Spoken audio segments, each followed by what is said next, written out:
Like I said, I've done a lot of things.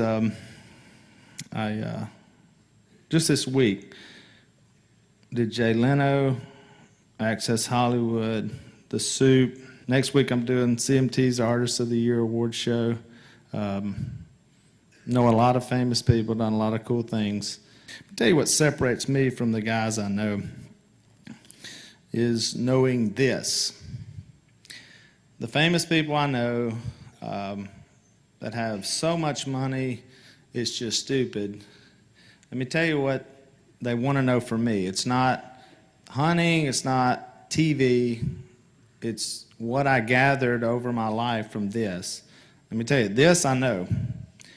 Won't put me in heaven over what I know. It's that you've got to live it, especially in front of them. Cool thing I did one time, I baptized a guy who will be in the Hall of Fame, very famous guy. So much money, it just got silly how much money this guy's got. And God put me in his house, and we were sitting up late one night, and I hadn't said anything to him.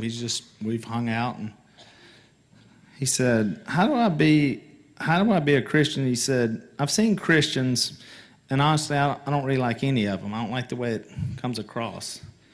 He said, now what you're doing, I could do that. This is before Duck Dynasty. And I sat down and I said, well, let's just start right here. And I ran in, first guy I've ever studied with, by the way, this is for you. You need to know that answer. Dr. Burke said earlier, you need to be prepared to have that answer. Mostly what I do is I just listen. I don't stick it in your face, I just listen. When I hear problems, I show solutions. And I listened to this guy. I took him to Galatians 5 and I read through the acts of the sinful nature. I said, does any of those hit you? And he went, all of them. And I never had anybody say all of them. I said, do you know what the gospel is? No clue. Know about heaven? Have you ever come to the Lord? Maybe at camp when you were 12? Nope. Nothing. This guy was zero, empty. He had nothing. He had no knowledge. More money than he knows what to do is. Very famous, and he had nothing. He was empty. He had no hope. He had no joy.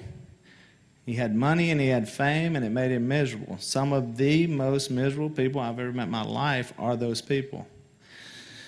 Went to his hot tub that night. He had just built a pool and a hot tub. Nobody had ever been in it, and I baptized him into the Lord that night. I planted the seed. God put me there at the time. My challenge to you is to do that. That's a cool thing when I look back and think, man, that's what I want to do, is always have that answer for folks. Life is short, life is temporary. Root yourself here. Do not leave this experience at Harding without knowing when you lay in bed at night where you're going, and then don't leave here without knowing how to tell somebody else that.